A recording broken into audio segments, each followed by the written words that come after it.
Essa semana, irmãos, eu estava assistindo aí aqueles vídeos que as pessoas mandam para mim com tanto carinho, né? Eu recebo vídeos de todos os lugares, de igrejas, e cultos, e seminários, e pregações. Eu ouvi essa frase várias vezes, inclusive tinha um rapaz que estava no Instagram fazendo profecias ao vivo, né? Revelações ao vivo, que agora está bem comum, já viram isso? Toda hora tem os caras aí na internet entregando revelações ao vivo, né? Tem um, inclusive, que pede para você mandar o Pix primeiro, aí ele te entrega a revelação. Manda o Pix, irmão. Né? E ele falou essa frase várias vezes. Eu quero dizer para você que a glória da segunda casa será maior do que a primeira. Quantas vezes você já ouviu essa frase, irmão? Né? Você vai na frente, lá naquele momento de apelo, você está desesperado, você está querendo um emprego novo. Eu preciso de um emprego novo. Aí a pessoa diz assim, não se preocupe, porque a glória da segunda casa será maior do que a primeira. As pessoas usam essa expressão para todo tipo de coisa, desde templos novos, né? Vamos dizer, vamos comprar o terreno aqui do lado, vamos fazer uma nova igreja da verdade e graça, e certamente a glória desta segunda casa será maior do que a primeira. Usa-se essa frase para templos novos, para coisas novas, para experiências novas, para relacionamentos novos. Cansei de ver já também o pessoal dando testemunho, né, depois de congresso, né? E agora, você enfrentou tantas lutas naquele seu primeiro relacionamento, agora você está no segundo, como é que está? Ah, a glória da segunda casa é maior do que a primeira. É interessante essa passagem. Na verdade, a tradução correta, mais aproximada do texto, é essa que você está vendo aqui. Ó. Não a segunda, mas a última, a definitiva. A glória da última casa, da casa definitiva, será maior do que a primeira.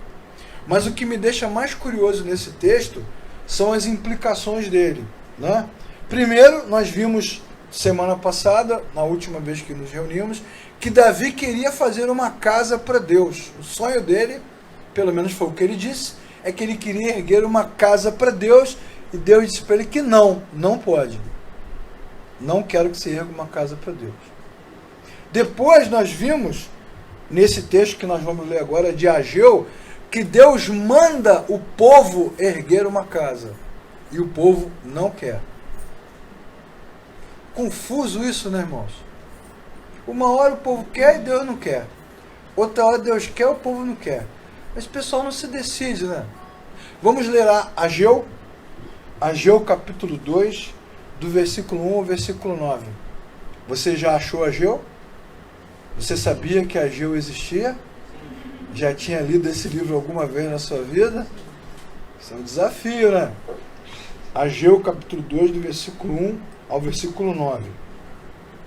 No dia 21 do 7º mês, veio a palavra do Senhor por meio do profeta Ageu. Pergunte ao governador de Judá, Zorobabel, filho de Selatiel, ao sumo sacerdote Josué, filho de Jeozadaque, e ao restante do povo: quem de vocês viu este templo em seu primeiro esplendor? Comparado com ele, não é como nada o que vocês veem agora? Coragem, Zorobabel, declara o Senhor. Coragem, sumo sacerdote Josué. Coragem ao trabalho, povo da terra. Assim declara o Senhor, porque eu estou com vocês. Assim diz o Senhor dos Exércitos. Esta é a aliança que fiz com o meu povo quando saíram do Egito. Meu espírito está entre vós. Não tenham medo. Dentro de pouco tempo, farei tremer o céu e a terra, o mar e o continente. Farei tremer as nações, que trarão para cá os seus tesouros, e encherei este templo de glória, diz o Senhor. Tanto a prata quanto o ouro são meus, declara o Senhor. E a glória desta última casa será maior do que a da antiga, ou maior do que a da primeira, diz o Senhor.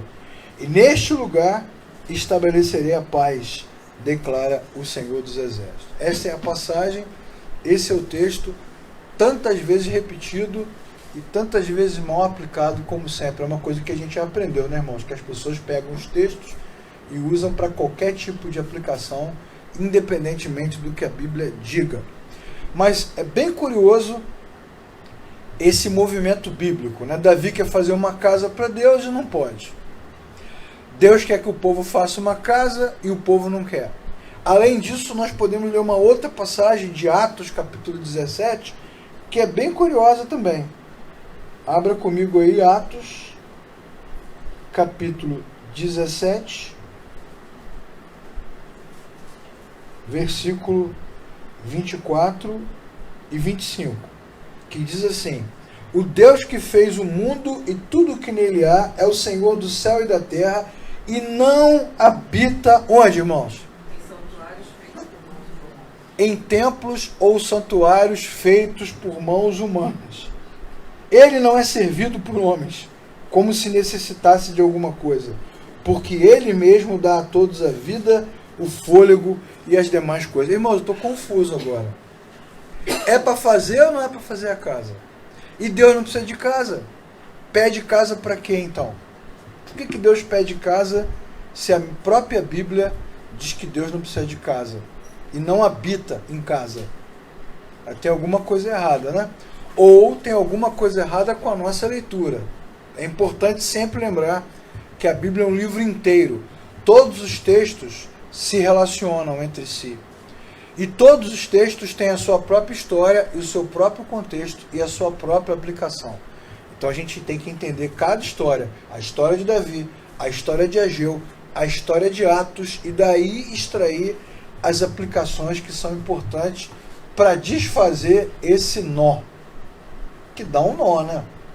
Sempre dá um nó. Igual aquela coisa do mundo, né? A Bíblia diz: não ameis o mundo, nem as coisas que no mundo há. Depois diz que Deus amou o mundo. Assim não dá, mas assim eu fico confuso. Não é? Assim eu fico confuso. Bom, então vamos parte por parte para lembrar da história. Primeiro, vamos lembrar do que nós estudamos da última vez, meditamos da última vez, que Davi queria fazer uma casa para Deus e a resposta de Deus para ele foi não. Você não está autorizado a fazer uma casa para mim, até porque nós vimos aqui que Deus disse para ele assim: quem é você, cara, para fazer uma casa para mim? E aí nós percebemos na passagem que com arrogância ou piedade, o homem sempre acha que pode controlar Deus, experimentar Deus ou até mesmo ser Deus. Nós vimos isso. Que na verdade o que Davi queria, e nós já vimos também no texto, era uma aprovação pública, que o povo de Israel e as demais nações vissem que o Deus de Israel, o Deus eterno, morava ali no quintal de Davi. Tipo, Deus está comigo porque Deus está aqui. Essa é a marca da queda. Sempre foi, desde Gênesis. Foi a marca da queda. O homem dizendo a Deus o que ele deve fazer. Vocês lembram da famosa conversa de Deus com Adão depois da queda? Deus pergunta ao homem: o que aconteceu? O que você fez? E a primeira resposta que o homem deu foi: a mulher que tu me deste. Ele respondeu: ela que é culpada. Mas na verdade, se você pensar bem e olhar para o texto com carinho, quem que Adão está culpando de verdade? O Criador. A culpa é sua. Você que me deu ela, que me fez errar. Você é o culpado. Então Deus está sempre em conflito com o homem está sempre em conflito com Deus, e o homem quer ser Deus, quer mandar em Deus, quer ter a autoridade de Deus, quer se posicionar como Deus. Nós vimos isso na história da queda, na história de Saul, e agora 2 vezes já na história de Davi. Ele teve o caso lá da arca que cai com Uzá, que ele morre, e agora o templo que ele quer fazer e não aprende. Outra coisa que nós vimos no texto é que Deus não foi consultado em momento nenhum. Em momento nenhum perguntaram para Deus se ele queria uma casa. Não é? Parece até aquelas brincadeiras que a gente faz no final do ano de amigo secreto, não tem? Amigo oculto. A pessoa te dá um presente que na verdade ela gosta, né? Mas ela nunca te perguntou o que você queria. Né? Eu tenho trauma desse negócio, irmãos. Eu tinha coleções de tubos de vareta. Sabe aquele joguinho de vareta? Eu ganhava todo ano aquilo, de plástico, de madeira, de alumínio. Todo ano o mesmo presente. Aquilo era traumatizante. A pessoa nunca te perguntava o que você queria. Ela te dava ou a vareta, ou a caixa de bombom. Né? Desculpa, irmão, o desabafo. Momento de catarse. Foi Deus quem escolheu Davi e transformou o menino no rei de Israel. Foi Deus quem eliminou os inimigos de Davi e lhe deu fama. Davi não tem mérito. Davi não tem mérito nenhum no que aconteceu. Todo mérito é de Deus. Na verdade, o que nós aprendemos na Bíblia já é que o rei é apenas um instrumento de Deus. Não é a vida de Davi. É Davi na obra de Deus. Não é a vida. Não é o nosso legado, entendeu? Estamos aqui reunidos. O nosso legado não. É a nossa vida participando da obra de Deus. É o nosso trabalho contribuindo com o trabalho de Deus. Às vezes você vê tantos irmãos e irmãs habilitados, cheios de dons, de capacidade, e eles batem no peito que eu tenho um dom, que eu tenho um chamado, que eu tenho um ministério, que eu tenho uma igreja. Você não tem nada, cara. É tudo de Deus. Teoricamente, se nós realmente servimos a Deus, nós não temos absolutamente nada. Até o ar que respiramos pertence ao Senhor. Somos apenas colaboradores da obra de Deus. É isso que Davi está dizendo. Você é um instrumento, cara. Foi você, mas podia ser qualquer um. Foi você. Mas podia ser qualquer pessoa. Ou podia não ser ninguém. Eu podia fazer isso sozinho. Mas o ser humano não aprende por causa da queda, por causa da ruptura. Então o que nós já vimos nos textos? Que é sempre sobre o plano, a história e o reino de Deus. Nunca é sobre nós, nunca é sobre os personagens. Eles estão aprendendo. Nesse sentido, pensando na vaidade, na arrogância, no erro de Davi, ele nos representa, porque nós somos assim, irmãos. É só você prestar atenção nas conversas que você tem com as pessoas. Eu chego pro Benassi e falo, não, cara, eu orei, Deus me respondeu, eu tenho um negócio escondido com Deus. Isso é nosso. A gente realmente acha que Deus nos atende, nos responde e faz o que nós determinamos. Mas é o contrário. Somos nós que servimos ao Senhor. Agora vamos falar de Ageu. Desse livrinho tão pequenininho que você podia ler toda semana, mas nem lembrava que ele existia. Lembrou hoje. Ainda bem, né? Qual é o contexto de Ageu? O contexto de Ageu é muito simples. O povo de Israel, todo o povo de Israel foi levado cativo, foi levado prisioneiro, primeiro pelos assírios, depois pela Babilônia, foram arrancados da sua terra, como faziam as antigas civilizações, foram escravizados, ficaram 70 anos exilados, escravizados. Essa história você encontra na Bíblia, encontra no livro de Neemias, encontra no livro de Jeremias, encontra em várias passagens, e no livro de Ageu, que o povo de Israel foi levado. Qual foi o motivo do exílio? Por que o povo foi levado cativo, embora?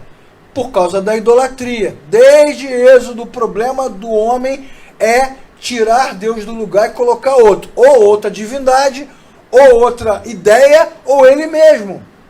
E a lei de Moisés era muito rigorosa com a idolatria. E Deus falava o tempo todo, olha, se a gente não tiver uma boa relação, se vocês não cumprirem o pacto proposto, a aliança, vai chegar uma hora que eu vou trazer juízo, vai ter cativeiro, vai ter isso, vai ter sofrimento, vai ter aquilo. E não deu outra. O tempo passou, o povo foi levado, ficou 70 anos na Babilônia e retorna. O livro de Ageu é pós-cativeiro. Por isso que Ageu é conhecido como um dos profetas da restauração. Ele está ali trabalhando para ajudar o povo, né? Então, olha só, você perdeu o emprego porque chegava atrasado. Todo dia o cara ia lá, fulano, olha a hora. Fulano, mas eu moro longe, eu peguei engarrafamento, a Avenida Brasil está entupida, estava alagado, os pinguins, os morcegos, o ataque dos lobos assassinos. Todo dia tem uma desculpa. Meu filho passou mal, minha mãe está doente. E o cara falando, fulano, um dia te manda embora. Não tem solução. Aí depois de muita luta, muitos contatos, muito trabalho, você consegue um outro emprego. O que se espera agora, criatura? Criatura abençoada. O que se espera de você? Que a partir dessa experiência amarga, você nunca mais chegue atrasado. Não é isso que se espera? cara vai passar a chegar 1 hora antes. Vai dormir na porta. Você não vai embora não, não. Vou ficar aqui de uma vez para amanhã, para não correr o risco de chegar atrasado. Não é isso que se espera? Uma vez que você, né? Então, você sai com a sua família de carro, toda vez que você sai, esquece de abastecer o carro, acaba a gasolina. Aí fica lá no meio da estrada com as crianças gritando, chorando, desesperados, o sol na cabeça, a família reclamando. Então o que se espera que você faça da próxima vez? Abasteça o carro para a glória de Deus, amém, irmãos? E não permita que a sua família passe por essa dificuldade. Né, você foi lá no hospital, né, fez um exame cardíaco, descobriu que tem pressão alta. Aí o médico falou que você vai tomar aquele remedinho, né, para controlar a pressão. Mas aí você um dia acorda feliz da vida, né, e fala assim, tô bem, não vou tomar remédio, né? E aí não toma. Tava parado outro dia no carro lá te aguardando, aí passou o cara com o celular na minha frente andando, desceu a escadaria, né? Aí veio passando assim, fulano, tô passando muito bem não. Eu parei de tomar o remédio, né? Aí a minha pressão subiu. Ora. Ele tava até andando meio torto assim. Eu tô indo lá na farmácia comprar um remédio. Parei de tomar. Então o que se espera? Uma vez que você parou de tomar o remédio, subiu e você não morreu, o que se espera agora? Que tome o remédio. Para a glória de Deus. Então o que se espera de Israel agora, irmãos? Que ele nunca mais seja idólatra.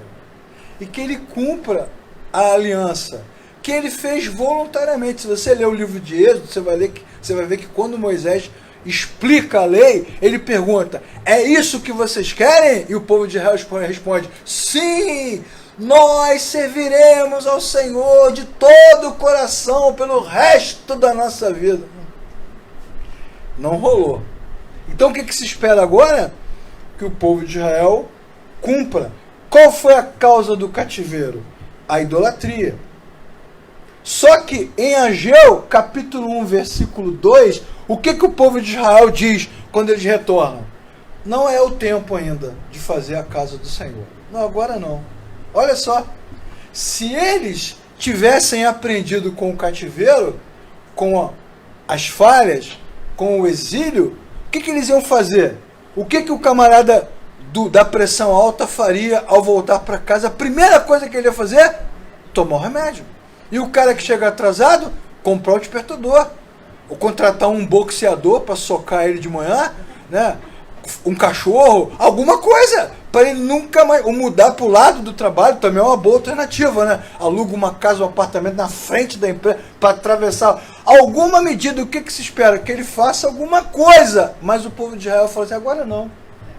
Depois a gente ergue o templo, depois a gente lê a lei.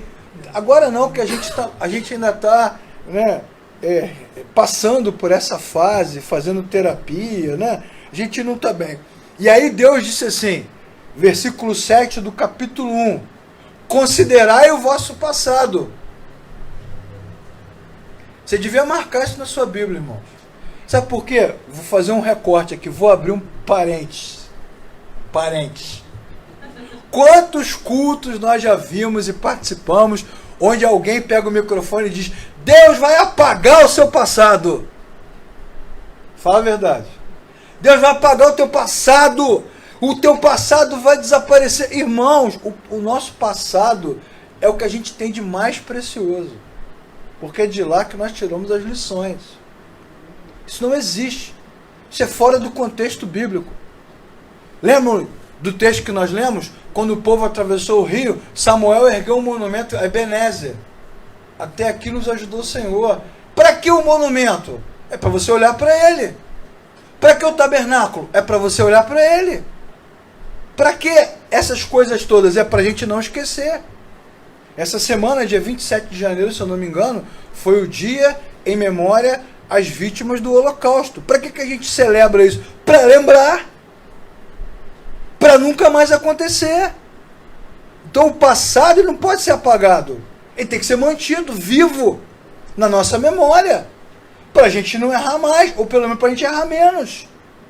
essa conversa religiosa, né? De novo, a bendita da narrativa religiosa. Deus vai apagar o seu passado. Não pode, irmãos. Até porque, qual é o sentido da salvação se nós não nos lembrarmos, irmãos? Qual o sentido disso? Salvos de quê? Qual a alegria da salvação se a gente não lembra? Você lembra e se alegra. E diz assim, ufa, estou salvo. Certamente, quando nós aqui, da Verdade e Graça, estivermos sentados para o grande banquete com o nosso Mestre e Senhor e Salvador Jesus, quando nós estivermos ceando com Ele, num momento muito especial da nossa vida, nós nos lembraremos de várias coisas. Quando Jesus erguer a mão e nós olharmos para as marcas nas suas mãos, nós nos lembraremos por que estamos ali, irmãos. É por causa daquilo ali que nós estamos aqui. Bendito seja o Cordeiro de Deus. O passado nos ajuda muito a lembrar onde erramos e também a lembrar onde acertamos e principalmente a lembrar o que Deus fez por nós. Vocês lembram que quando Davi ficou arrogante, a primeira coisa que Deus fez foi lembrar o passado. De onde você veio? De onde você saiu? Quem era você antes de ser rei? Você esqueceu já? A mesma coisa agora. Deus pergunta, vocês esqueceram? Considerai o vosso passado. E essa é uma lição importante para nós, irmãos. A fé cristã, ela é construída. A nossa fé é edificada, pedra por pedra. Se nós estamos aqui hoje, reunidos nesse lugar, isso aqui é resultado da nossa jornada, da nossa caminhada. E nós aprendemos com ela. Erros e acertos. Difícil vai ser não errar mais, mas provavelmente erraremos menos. Provavelmente erraremos menos. Agora, o problema está na ruptura. A criatura sempre rompe com o Criador por causa da queda. Então, a atitude dos israelitas pós-exílio, pós-cativeiro, demonstra que Deus era irrelevante para eles. Não estava em primeiro lugar. Não era relevante. O mais importante era eles se estabelecerem ali, construírem as suas casas, né? Prepararem os seus bens, fazerem os planos. Deus estava em segundo lugar. A atitude de Davi, que queria consolidar o reino diante dos hebreus e das outras nações, mostra que Deus é irrelevante para ele também. Ele queria usar o nome de Deus, a arca de Deus, o símbolo de Deus, a presença de Deus para se beneficiar. Ele não pensou em Deus em primeiro lugar. Por isso que Davi nos representa tão bem. Em muitos momentos da vida dele, ele coloca Deus em primeiro lugar, várias vezes. Nós já falamos disso aqui, mas nesse momento não. Então ele nos representa, nós somos assim. Às vezes estamos quebrantados pra caramba e de repente ficamos arrogantes. É o coração do homem, traiçoeiro, enganoso. A atitude dos crentes também que supervalorizam igrejas, templos, fachadas, nomes, líderes, pastores, mostra que Deus é irrelevante também. Que eles supervalorizam a estrutura, o lugar, as pessoas, a tradição. Como há comunidades que supervalorizam a tradição. Sempre fizemos assim, tem que ser desse jeito, não pode mexer nessa cadeira. Quando eu era garoto, já contei para vocês, a igreja onde eu era, uma igreja X qualquer, tinha um órgão. Porque não podia ter bateria, nem instrumento. Eu venho de um outro tempo, irmãos, eu sou muito velho. Naquele tempo, bateria, percussão, eram coisas do diabo, do capeta. Não podia ter nada de percussão dentro da igreja. Então tinha um órgão, porque o órgão era espiritual. O órgão era espiritual, ele estava num lugar espiritual, só tinha um cara que podia botar a mão no órgão, e se você quisesse trocar o órgão de lugar, você tinha que mover ele 1 centímetro por semana para ninguém perceber que ele está se mexendo. Porque se alguém percebesse, você estava frito, porque não podia tocar naquela tradição, naquele jeito de fazer. A tradição, né? A reunião, a maneira de cantar, a maneira de tocar, a maneira de se vestir. E quando nós supervalorizamos essas coisas, isso mostra que Deus, para nós, é completamente irrelevante. O importante é a gente ficar feliz. Se a gente ficar feliz, tá valendo. Deus não é importante. E quando procuramos a religião para resolver os nossos problemas, para resolver os problemas conjugais, profissionais, familiares, físicos, apenas para isso, isso também mostra o quanto Deus é irrelevante. E isso é um fato, né? Contra esse fato não tem argumento, né? Quantos casos nós já vimos de pessoas que quando estão feridas, abatidas, abaladas, desesperadas, elas estão aqui, o culto é 6h30, o cara chega às 5. Vem terça, vem quinta, vem sábado, vem. Quando a vida melhora, sumiu.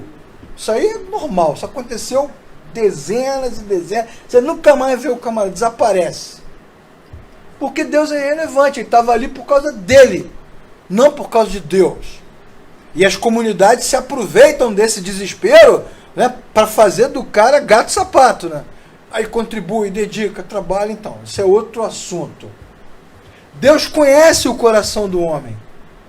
Deus conhece o coração de Davi. Deus conhece o coração dos judeus que voltaram do exílio. Deus conhece o nosso coração. Deus conhece o coração do homem. Como diz o Salmo 139. Senhor, tu me sondas e conheces. Tu sabes quando me assento e me levanto. Para onde irei da tua face? Para onde fugirei do teu espírito? Se subir ao céu, lá estás. Se eu me esconder no mais profundo abismo, lá estás também. Antes que a palavra chegue na boca, tu já sabes. Estamos ferrados, irmão. Vamos para onde? Deus conhece o nosso coração. E mesmo sabendo que Deus conhece, a gente ignora esse negócio. E faz o que a gente quer. Após o início da reconstrução do templo, e isso que é interessante no texto. Texto bom para você ler em casa, meditar nele. Porque Deus ficou insistindo, né? Façam o templo, façam o templo, façam o templo. Por quê? Porque é no templo que a gente vai ler a lei, faremos as orações, os levitas vão ensinar e nós vamos resgatar a comunhão. Você observa no texto que não há um movimento do homem, o movimento é de Deus. Eu quero ter comunhão com vocês. Se nós estamos aqui hoje, irmãos, reunidos, e viemos até aqui com todas as nossas dificuldades, o movimento para nos trazer aqui foi de Deus, não foi nosso, nunca é nosso. Nunca é nosso. Você acabou de comer aquela costela que o Robinson fez com molho barbecue, né? Você está ali sentado, aquele ventinho fresquinho, começou o The Voice+, depois começou o Masked Singers, aí você vai dando um soninho, né? Aquele soninho, aí você fala assim, não vou sair daqui agora, não. Todo o movimento é de Deus, é Deus que coloca no nosso coração as inquietações, é Deus que fala, eu quero que você fique conectado a mim. Então Deus insiste, faça, faça, faça. E aí eles resolveram fazer. E quando eles começaram a construir o templo de Zorobabel, o templo de Ageu, eles perceberam que o templo, em comparação ao templo de Salomão, o templo que o filho de Davi vai erguer, um templo incrível, quando eles começam a olhar para aquela obra e falam assim, nossa, aqui é uma porcaria. O templo de Salomão era riquíssimo, tinha ouro, tinha prata, tinha mármore, tinha madeira de todos os lugares. Salomão tirou onda. Salomão pegou um empréstimo no BNDES, irmãos, pegou royalties da Petrobras, se juntou com aquelas empreiteiras todas, fez um negócio estratosférico, veio gente do mundo inteiro, veio a rainha do sul, da África, para ver a glória de Salomão. E quando eles olharam para o templo que eles estavam fazendo, né, com aquelas condições, a cidade destruída, eles falaram, nossa, esse templo é uma porcaria, cara. Nem vale a pena continuar, derruba essa porcaria, não vale nem a pena continuar essa obra. Ao verem as obras, os israelitas lamentavam. Por isso que Deus fala no versículo que nós lemos aqui, de Ageu, ele fala sobre a memória dos anciãos. Vocês se lembram, né? Quem ainda lembra como era o templo, porque alguém contou provavelmente, está com a memória muito viva. Isso aqui é muito ruim, né? Muito ruim, muito ruim. Deus conhece o coração do homem. Então havia uma comparação entre a glória do primeiro templo, que é o templo que Davi quer erguer, mas não ergue, é Salomão que vai erguer, e a glória dessa casa agora. Então a glória dessa casa agora é uma porcaria em comparação àquela. né? Você que estava aí acostumado a andar de Honda Fit, né? De Honda, qual é aquele outro que a gente viu? Espetáculo. Civic, Honda Civic, né? Anda de BMW, né? Quando passa um BMW do meu lado, irmãos, eu faço até reverência. Não é verdade? Eu faço até reverência. BMW. Aí, de repente, a vida fica ruim, e aí você tem que dirigir uma variante. Você já andou de variante? Com o motor atrás de você aqui no banco da... Brasília, já andou de Brasília? Aquele carro que vira fácil, assim, capota fácil. E Corcel, já andou de Corcel? Olha, meu pai tinha um Corcel branco que não era mole, não. Ele sempre enguiçava, nunca andava, só enguiçava. Empurrei muito, fiz muita academia empurrando aquele carro. Ele fala rindo, né? E aquele carro era ótimo, ótimo pra quê, irmão? Tinha um buraco no carro. Quando chovia em todos os lugares. Ok? Aquele carro era demais. Meu Deus do céu, a glória daquele segundo carro era horrível. Bom, mas isso nos faz pensar um pouco sobre a mente dos israelitas, né? Qual é a glória que nós queremos e tanto pedimos? Que glória é essa que eles queriam? De Deus? Não era de Deus, né, irmãos? Qual é a glória que eles estão pensando? O ouro, a prata, a estrutura, as madeiras, o acabamento, a arte, a riqueza, o glamour. É disso que eles estão lembrando. Desta glória. A África, a Ásia, todo mundo batendo palma para Israel, batendo palma para Salomão. Salomão conta no livro de Eclesiastes. Se você ler o livro todo, você vai ver ele contando. Eu comprei tudo que eu quis. Tudo que os meus olhos desejaram, eu mandei trazer. Dizem que dinheiro não dá felicidade, né, irmãos? Mentira, dinheiro manda trazer a felicidade. Tudo que eu quis, eu mandei trazer. Tudo que havia, eu estudei. Tudo que eu desejei, Salomão fala. E depois o que ele descobre em Eclesiastes? Depois eu descobri que o meu vizinho, que não tinha nada dentro de casa, era mais feliz do que eu. Ele descobre.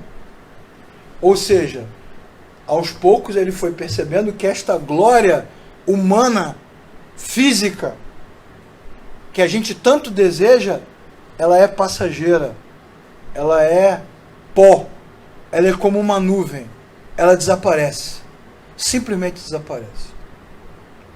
Quantos artistas nós já vimos, pessoas famosas, políticos, que já tiveram no topo, a gente nem se lembra mais do nome delas. Comandaram países, comandaram o mundo, e a gente nem sabe mais quem são. A glória do homem, ela é efêmera. A glória de Deus é permanente. A do homem é efêmera. Mas a gente, nós, homens, queremos essa efêmera. Queremos essa passageira. Não era Deus que eles queriam. E aí Deus fala, cara. Isso que é legal no texto. Deus fala. Deixa eu contar uma coisa para vocês. Deixa eu falar sobre a minha presença. O que a minha presença significa? O que ela é? E o que vocês pensam que sabem, mas na verdade precisam saber. Enquanto os anciãos se lembravam da beleza e esplendor do templo de Salomão, Deus promete que aquela casa, aquele lugar vai ser a projeção de uma glória que nunca foi vista antes. Obviamente, Deus não está falando do lugar físico, porque se fosse, não faria sentido o que a gente está lendo. O que Deus está falando é de outra coisa. Vocês não entenderam ainda o que significa casa. A casa não é o prédio. Porque Deus não habita em templos feitos por mãos humanas. Acabamos de ler. A casa não é o prédio. Não é o terreno, a estrutura. Vocês lembram na passagem que nós lemos hoje? Deus falando, vocês estão preocupados que o templo é pobre, que não tem nada. Ora, a prata e o ouro são meus, diz o Senhor. Está no texto que a gente leu hoje, Deus dizendo para eles, vocês estão preocupados com riqueza? Eu sou o dono da riqueza. É como se Deus dissesse assim, quem me conhece, quem tem a mim, quem está em comunhão comigo, está em comunhão com aquele que é rico. Que riqueza vocês precisam que seja maior do que a minha presença. Preste atenção na passagem. Eu sempre me lembro da história do professor Paulo Romero, um amigo querido. Tem até uma live que a gente fez, na verdade, de graça com ele, muito legal. Está lá no canal, você vai encontrar. Ele contando uma vez que ele estava fazendo uma obra na igreja dele lá, e aí apertou, né? Igual acontece na tua casa. Você começa a fazer obra, não é assim? O dinheiro desaparece, não é verdade? Aí você quebra a parede, aparece um vazamento, mexe na telha, cai o telhado, não é assim? Tem um espírito maligno ali, tem uma cabeça enterrada. Não, é obra. Obra é isso. Obra não é coisa de Deus. Igual louça. Louça não é coisa de Deus. Você lava, ela volta. Você lava, ela volta. Você lava, ela volta. Tem um movimento ali maligno que faz as coisas aparecerem. Você vai lá dentro, volta, tá lá de novo. Que isso? Obra não é coisa de Deus. E ele conta que ele estava fazendo a obra na igreja dele e o dinheiro não dava, estava curto e a coisa não funcionava. Ele começou a chorar. Ele conta isso no vídeo, é muito legal. Ele fala, eu chorando. Ele falou, Senhor, eu estou aqui pregando a verdade. Eu estou aqui fazendo o que é certo. Essas igrejas aqui, um monte de igreja louca. Um monte de pastor mentindo, enganando o povo. E eles ricos. Ele nos representa nessa oração. Ele estava surtando já. Então ele diz, Senhor, manda aqui um empresário, umzinho, que possa nos ajudar. E ele conta com muita propriedade que naquele momento, enquanto ele orava, o Espírito de Deus falou ao coração dele. Ele falou assim, que isso, meu filho? Que conversa é essa? Nunca entrará por aquela porta alguém que seja mais rico do que eu. É a mesma lição que Deus está dando para o povo. Que glória é essa que vocês buscam? Que glória é essa que vocês querem? Que esplendor é esse? A beleza e o tamanho do templo não influenciam nem diminuem a glória do local. Não importa onde nós estamos, irmãos, quem nós somos, se somos 30, 300, 3.000, isso faz a menor diferença. A menor diferença. O que importa é que Deus esteja conosco. Paulo e Silas presos, algemados, no cárcere, enquanto eles cantavam, a presença de Deus estava com eles. O lugar se abalou. Isso não é o poder do louvor profético. Isso é a essência do Evangelho. Deus conosco, Deus presente. Onde nós estivermos, não importa. Essa é a nossa riqueza. Essa é a nossa riqueza. Não há outra riqueza. O inimigo sempre tenta nos enganar, nos levando a buscar outras coisas. E achamos que essas outras coisas são importantes. O que Davi queria? Aprovação pública? Ele precisa da aprovação de Deus, irmãos. Ainda que ele não tenha aprovação de ninguém. O que importa é que Deus esteja com ele. Mas você vê que por um momento, Davi vacilou. O que nós precisamos? De uma igreja enorme para que as pessoas saibam ou creiam ou entendam que nós somos abençoados? Que elas passem aqui na frente e vejam um grande estacionamento, uma grande banda tocando, muitas cadeiras, muitas pessoas. É isso. O que importa é que Deus esteja conosco. Sejamos poucos, sejamos muitos. Já fomos muitos poucos algumas vezes, já fomos vários. O que importa é que Deus esteja com o seu povo. Essa é a nossa riqueza. Essa é a nossa força. Esse é o poder de Deus. E é por esta razão que o Senhor declara: a glória desta última casa será maior do que a da primeira. De que casa Deus está falando se ele não habita em templos, irmãos? De que casa ele está falando? Bom, a Bíblia vai nos mostrar. Vamos ler Apocalipse. Apocalipse capítulo 21. Vamos ler do versículo 1 ao versículo 3. Depois do 22 ao 27. Do que trata o capítulo 21 de Apocalipse? Trata da vitória final de Deus sobre todas as coisas e da mudança, né? O plano redentor se cumprindo no seu fim. É o final do plano. Tudo resolvido. O reino de Deus estabelecido. O inimigo derrotado. Os servos e servas de Deus restaurados. E aí João, que é o escritor de Apocalipse, ele vê a cidade santa, o lugar para onde os servos e servas de Deus irão. E aí ele narra, do versículo 1 ao versículo 3, vi novo céu e nova terra, pois o primeiro céu e a primeira terra tinham passado e o mar já não existia. Vi a cidade santa, a nova Jerusalém, que descia do céu, da parte de Deus, preparada como noiva, adornada para o seu marido. E ouvi uma forte voz que vinha do trono e dizia, agora o que, irmãos? O tabernáculo, a casa, a presença. Quando nós nos reunimos aqui, irmãos, nos reunimos para ler a palavra, para testemunhar da nossa fé, para compartilhar o que Deus fez, o que Ele está fazendo, o que Ele vai fazer, para nos regozijar, para compartilhar as nossas aflições, para pedir orações, mas para, acima de tudo, nos lembrar que somos peregrinos nessa terra. Aguardamos novos céus e nova terra. Amém, irmãos? Amém. Aguardamos que as promessas de Deus se cumpram em nós e aqui, ainda que de uma forma simples, frágil, comum, aqui nós já experimentamos um pouco daquilo que nos aguarda. Que pouco é esse? A estrutura, o poder, a glória, o milagre? Não. A presença de Deus, a nossa casa, o nosso tabernáculo, é onde nós estamos. No Senhor nós vivemos, nele nos escondemos. É tudo nele, por ele, para ele. Amém, irmãos? Ele é a nossa estrutura, a nossa vida, a nossa força, o nosso poder. Ele nos conduz e nos ajuda. Ele é a nossa casa. É nele que nós estamos.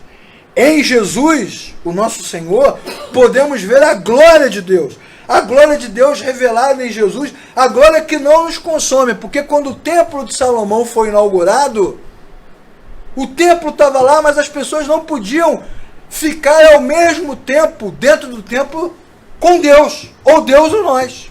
Igual no monte, na montanha, no complexo, ali onde acontece o êxodo, no complexo do Sinai, ou Deus ou nós. Igual o tabernáculo, quando a glória de Deus descia, ou Deus ou nós. Elias, quando pede para ver Deus, ou Deus ou ele. Ninguém consegue conviver com Deus porque esta glória é inacessível. A criatura rompeu com o Criador. E aí as pessoas falam, não, mas naquele tempo, quando a glória de Deus descia, as pessoas caíam. E é por isso que a gente cai aqui na presença de Deus. Não, irmãos, as pessoas caíam porque a luz, a pureza, o poder do Deus eterno é inacessível e insuportável. Insuportável. Assim como nós, quando estamos com a vida errada, em vários aspectos, não suportamos ouvir sobre justiça, sobre verdade, sobre ética, sobre equilíbrio. Isso nos incomoda. Se já nos incomoda dessa forma, você quando está com problemas, vivendo momentos de tristeza, de dor, de crise na sua casa, na sua família, você não suporta ouvir histórias de pessoas que estão felizes. Porque tudo que é luz incomoda aquilo que está em trevas, aquilo que está bagunçado. Agora, isso nas nossas experiências mais comuns. Agora, imagina a glória de Deus se manifestando numa pequena porção. É óbvio que ninguém suportaria aquilo. Não é a experiência do poder, é a experiência da morte. Não é essa coisa de cair no poder, ninguém ficava cheio, não. É a experiência da morte, do pecado, da ruptura, da distância. Agora Cristo, o Deus encarnado, o Deus conosco, Ele nos dá a experiência real. O Espírito de Deus está no coração de todos aqueles que nasceram de novo. E nós cremos, temos Ele, vivemos Ele, nos escondemos nele, experimentamos Ele e em breve o veremos como Ele é. Porque assim Ele nos prometeu, assim Ele exerce o seu poder. Esta glória não nos consome. E a glória de Cristo, do Deus encarnado, como diz Colossenses capítulo 2, versículo 9, nele habita plenamente toda a divindade. A glória de Cristo, do bebezinho na manjedoura, ela é milhões e milhões e milhões de vezes maior do que a glória de qualquer templo, de qualquer casa, de qualquer lugar. Então, se você nasceu de novo, se você se encontrou com Cristo, Se Cristo habita no coração, no seu coração, você já encontrou a segunda casa.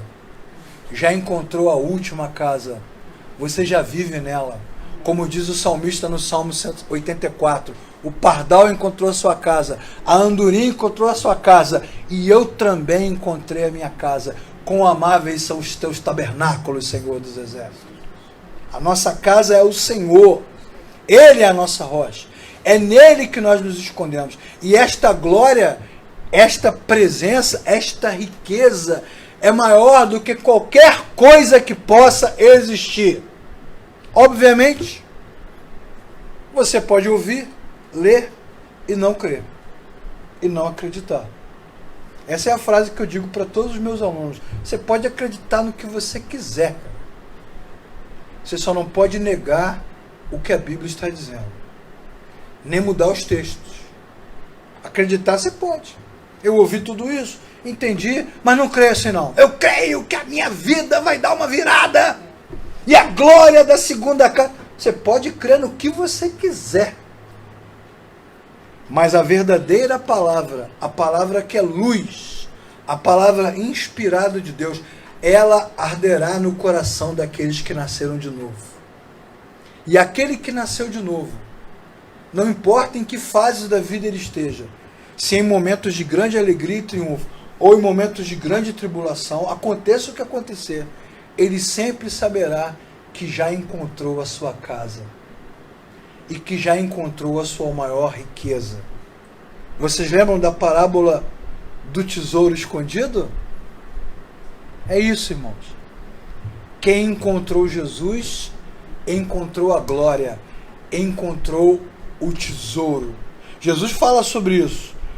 Não ajuntem riquezas que perecem com o tempo, que a ferrugem consome, que a traça consome. Juntem riquezas, acumulem riquezas que não podem ser destruídas. E do que Jesus está falando, irmãos? Você tem um cofre no céu?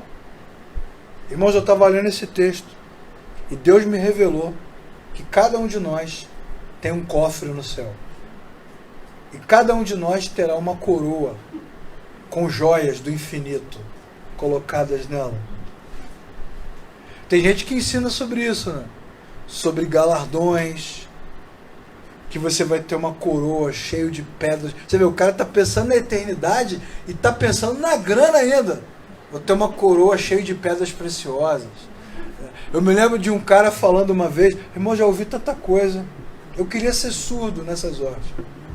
Eu me lembro de um cara pregando uma vez, dizendo o seguinte, que se você foi fiel a vida toda, se você serviu a Jesus de todo o coração, ele teve uma visão, porque essa turma sempre tem uma visão, nunca é no texto bíblico, sempre é uma experiência inconsciente, que ele foi ao céu, e é sempre assim, sempre vai no céu, e andou nas ruas, e ele viu bairros incríveis, com casas incríveis.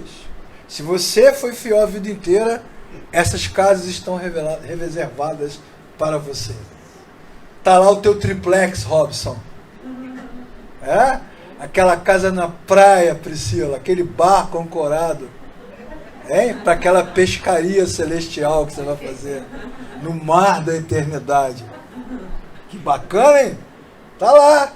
E o cara fala, mas se você foi infiel, se você não foi um crente fiel, você vai morar lá na periferia.